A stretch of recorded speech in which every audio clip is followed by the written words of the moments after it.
ప్రతి అడుగులో నీ స్మరణ పరమానందమే.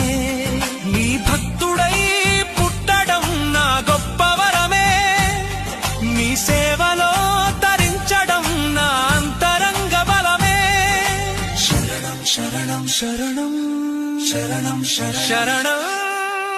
ఏదేమాయో లోకం అంతమాయే, నీ నామస్మరణే శాశ్వత సత్యమాయే.